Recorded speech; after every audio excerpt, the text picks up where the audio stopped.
저는 학교 다닐 때의 수업 시간에 질문을 많이 하는 편이었습니다.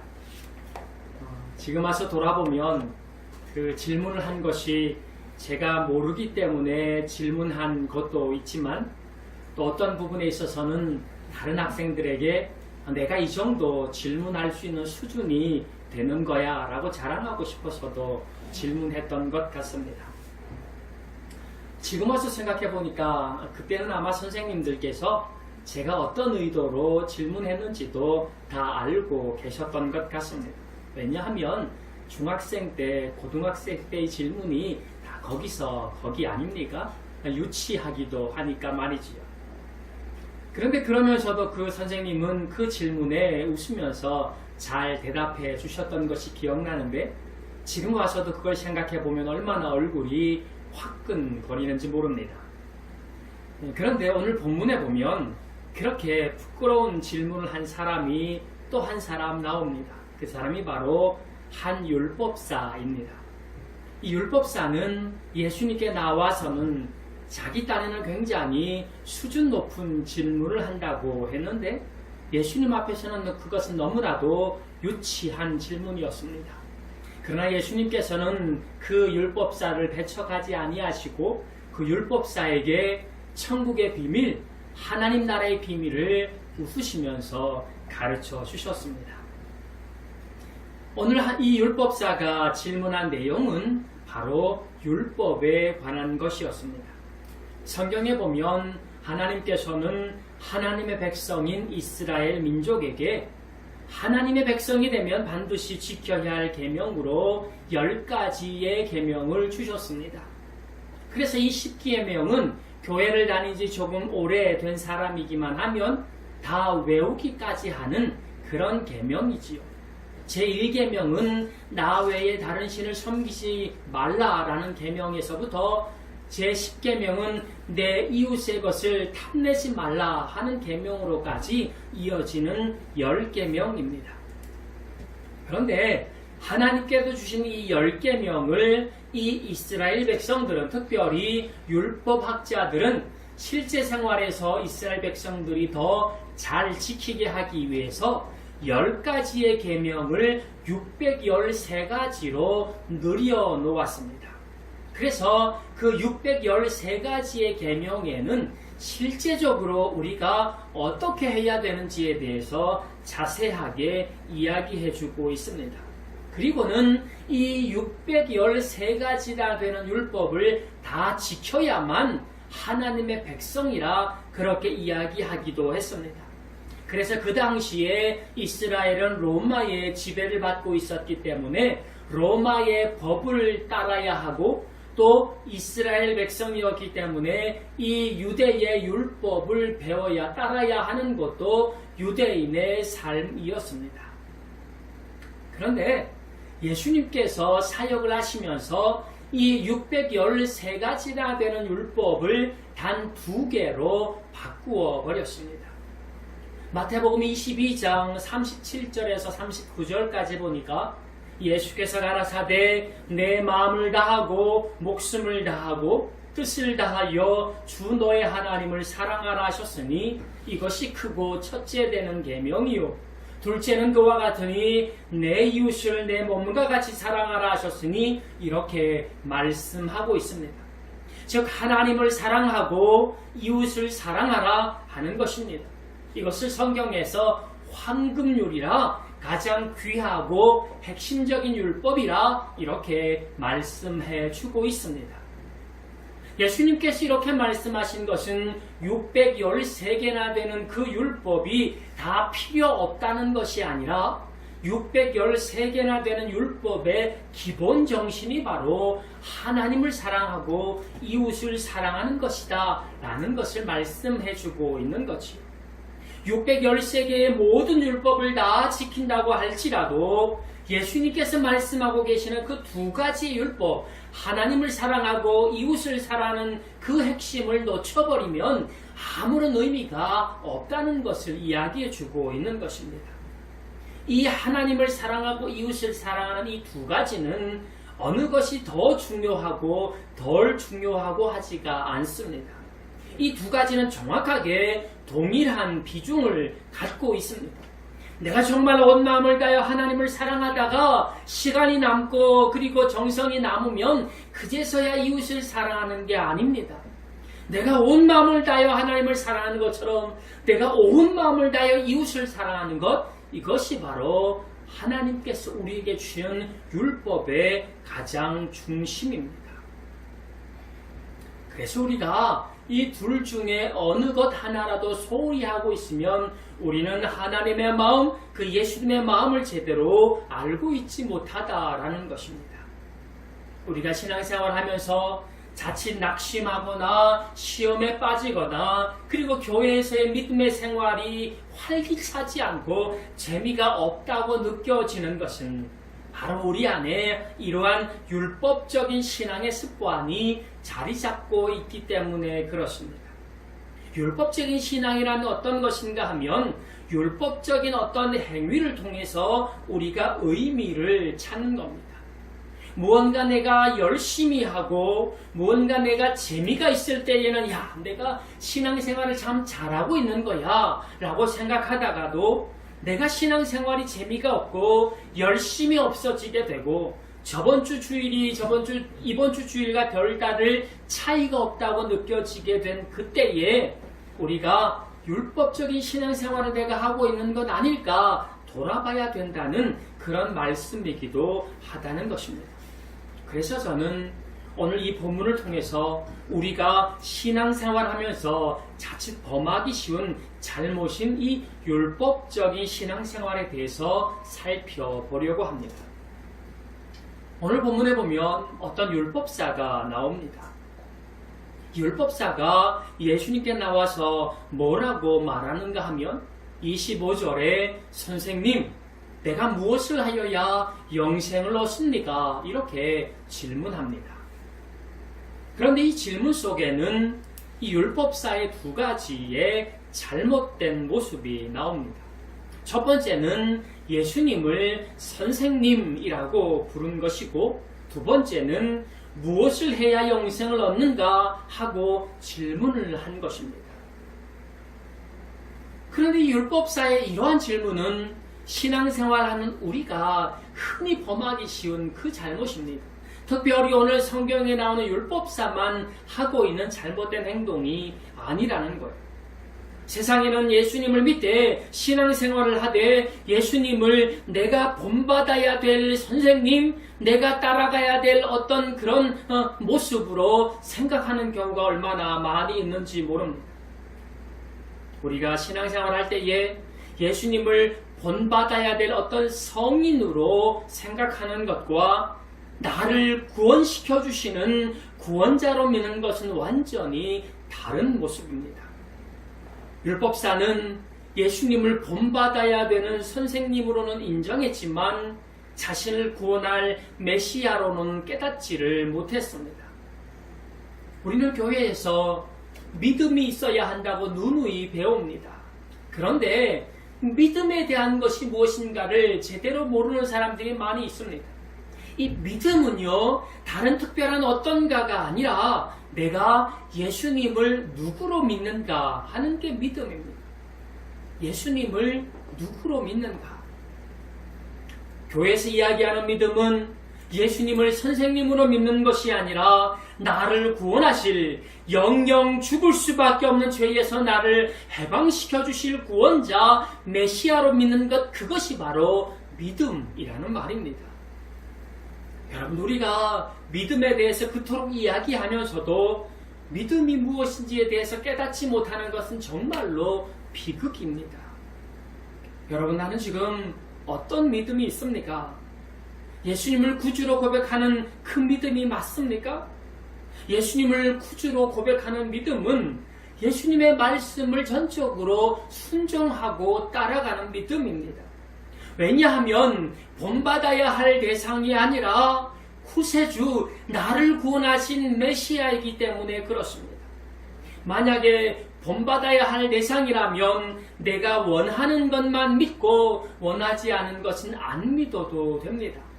그것은 큰 문제가 되지가 않습니다.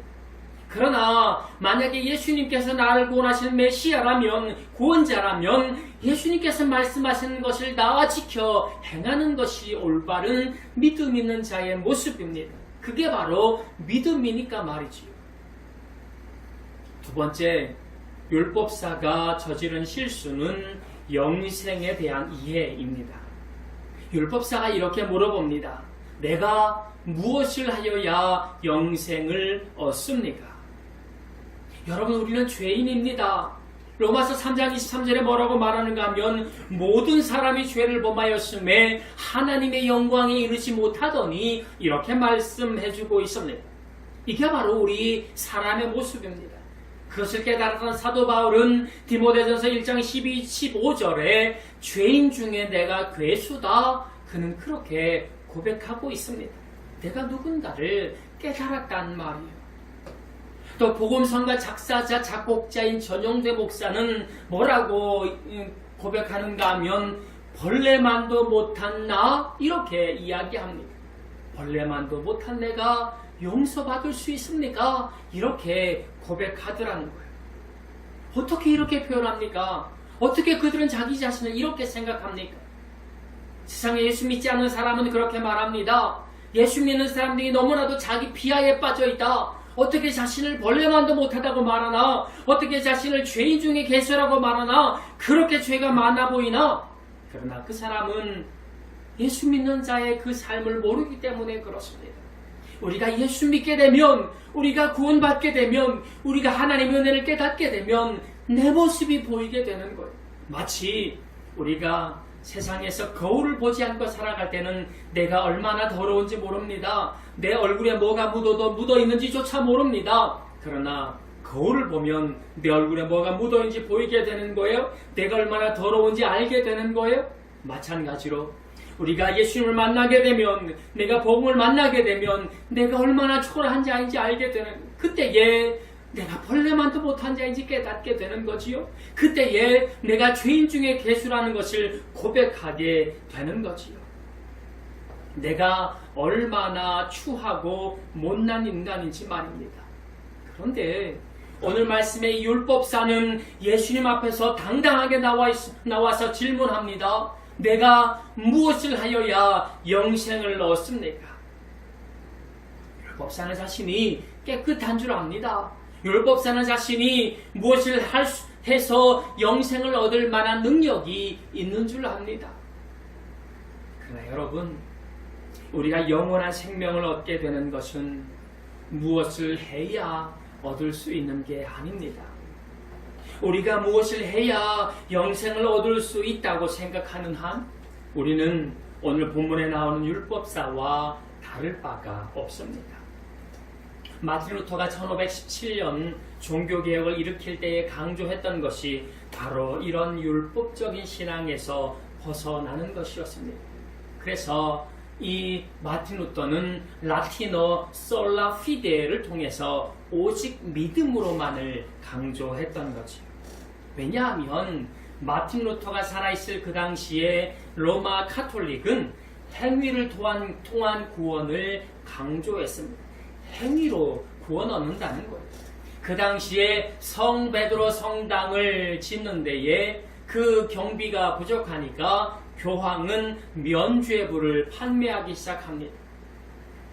예수 믿지 않고 죽어간, 아직 죄를 회개하지 않고 죽어간 부모들을 위해서 면죄부를 사라. 그러면 그 면죄부가 그 부모의 죄를 용서해주고 천국에 가게 만들어줄 거다. 이렇게 말하면서 행위를 통해서 구원 얻을 수 있다고 가르쳤던 것입니다. 그런데 마틴 루터가 그게 아니라는 것, 행위를 통한 구원을 받을 수 있는 게 아니라고 말하면서 로마서 1장 17절을 언급합니다. 오직 의인은 믿음으로 말미암아 살리라. 그렇게 주장하는 거예요. 행위가 아니라 믿음이라는 겁니다. 여러분, 그러나 우리가 오해하지 말아야 될 것이 있습니다. 행위가 잘못된 게 아닙니다. 왜 행위가 잘못됐습니까? 교회에서 예배 드려야지요. 헌금해야지요. 봉사하고 선교해야지요. 모두 행위입니다.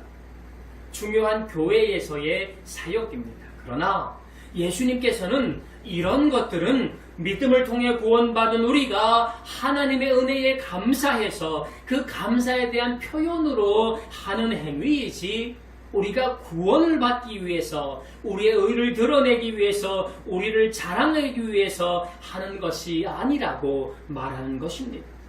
이런 면에서 볼 때에 우리가 자랑할 것이 어디 있겠습니까? 사도 바울은 이렇게 말합니다. 에베소서 2장 8절 9절에 너희가 그 은혜로 인하여 믿음으로 말미암아 구원을 얻었나니 이것이 너희에게서 난 것이 아니요 하나님의 선물이라. 행위에서 난 것이 아니니 이는 누구든지 자랑치 못하게 함이니라.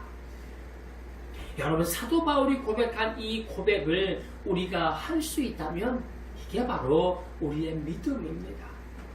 내가 그 은혜를 인하여 믿음으로 말미암아 구원을 얻었나니 이것이 내게서 난 것이 아니요 하나님의 선물이라. 행위에서 난 것이 아니니 이는 나로 하여금 자랑치 못하게 함이니라. 성경의 말씀에서 나라는 단어를 집어넣어 보았습니다. 내가 그 은혜로 인하여 믿음으로 말미암아 구원을 받은 겁니다. 여러분, 우리의 진짜 신앙은 이것을 고백하는 것. 사도 바울이 쓴 신약 성경의 서신서를 한번 읽어보십시오. 똑같은 예수님을 믿는데 사도 바울과 우리가 얼마나 다른지 너무나도 분명하게 보여지게 될 것입니다. 우리가 이 시간 교회 나와 예배하는 것은 내가 잘났기 때문이 아닙니다. 내가 믿음이 대단해서이기 때문도 아닙니다. 내가 능력이 많아서도 아닙니다. 내가 그 은혜를 인하여 믿음으로 말미암아 구원을 얻은 것을 분명히 고백하는 것, 이것이 진정한 예배자의 모습이지. 오늘 본문에 나오는 율법사는 이 비밀을 깨달았습니다. 만약에 그가 제대로 깨달았다면 얼마나 좋을까 모르겠는데 잘못된 비밀을 깨달았답니다. 지금까지 행위를 통한 구원, 행위를 통한 무언가 세상에서는 그것이 통했는데, 그런데 예수님 앞에서 진정한 영적으로는 율법사가 깨달은 비밀은 아무것도 아니었다는 거였어요. 그러니까 율법사가 그렇게 질문하는 거 아닙니까? 내가 무엇을 해야 영생을 얻습니까?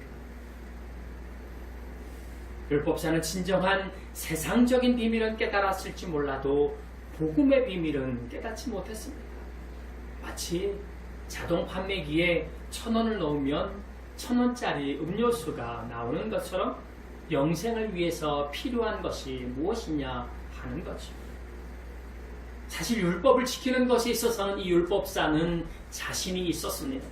613가지나 되는 그 율법을 어려서부터 지금까지 지켜왔기 때문에 무엇을 하고 영생을 얻는 것에는 자신이 있었는데, 그래서 어떤 면에서는 예수님께 질문을 하면서 나는 당신이 뭐라고 이야기할 줄 다 알고 있어. 율법을 지키라고 말할 테지. 그러면 나는 지금까지 다 율법을 지켰다고 말할 거야. 그러면 당신은 뭐라고 말할 거지? 이렇게 율법사는 자신이 있었습니다. 그러나 예수님께서는 그 율법사에게 율법의 행위를 묻는 것이 아니라, 얼마나 많은 율법을 지켰느냐를 묻는 것이 아니라 율법의 근본을 물었습니다. 네가 얼마나 많은 율법을 지켰느냐가 아니라 너의 이웃이 누구냐 하는 것이었어요. 이것은 예수님께서 율법의 두 가지 원리, 즉 하나님을 사랑하고 이웃을 사랑하는 것을 이 율법사가 알고 실천하고 있는지를 물어보는 겁니다. 아무리 613개나 되는 율법을 다 지켜도 율법의 근본이 바로 하나님 사랑하고 이웃 사랑하는 건데 너 정말로 그렇게 하고 있느냐 물어보는 거죠. 왜 예수님께서 이 질문을 하고 있습니까? 그것은 우리에게도 질문이 필요하기 때문에 그렇습니다. 여러분, 하나님을 사랑하는 것과 예수님을 사랑하는 것이 동일하다는 것을 우리가 깨닫고 있습니까? 정말로 내가 신앙생활 하는 것만큼 우리의 이웃을 그만큼 사랑하고 있냐 말이에요. 여러분, 우리가 어떤 면에서는 절름발이와 같은 신앙생활 할 때가 많이 있습니다. 어느 정도 하나님을 사랑하는 것 같은데 이웃을 사랑하는 것은 너무나도 부족합니다. 또 어떤 이들은 이웃을 사랑하는 건 잘하는 것 같은데 하나님을 향한 뜨거운 사랑과 열정은 없는 그런 이들도 있습니다. 그 모두가 다 잘못된 신앙이라는 거죠. 저는 오늘 말씀의 제목을 한 율법사의 질문이라고 정하면서 율법사가 어쩌면 나일 수 있겠구나, 어쩌면 우리일 수 있겠구나, 자기 딴에는 굉장히 유식하게 질문하는 것 같은데 너무나도 유치한 질문을 했던 그 율법사의 그 모습, 그 삶이 지금 우리네 모습일 수도 있겠구나 하는 생각을 해보았습니다. 여러분, 이제 점점 어지러워집니다. 세상이 어지러워질 뿐만 아니라 영적으로도 혼탁해집니다. 예전에는 초보적이어도 여러 가지 실수가 많아도 그저 예수 믿는 하나로 만족하며 살았는데 이제는 정말로 알맹이와 쭉정이가 구분되어질 때가 얼마 남지 않은 시기입니다. 그러므로 이런 때일수록 더더욱 예수 믿는 것이 무엇인지를 다시 한번 점검해 나가야 됩니다. 내가 믿는 신앙이 진짜 잘하는 것인지 우리가 다시 한번 점검해 나가야 될 줄 믿습니다. 그래서 이 율법사처럼 어리석은 질문을 하는 이들이 아니라 하나님의 백성답게 하나님의 말씀 붙들고 지혜롭게 하나님 앞에 나아가시는 저와 여러분 되시기를 주님의 이름으로 간절히 축원합니다. 기도하시겠습니다.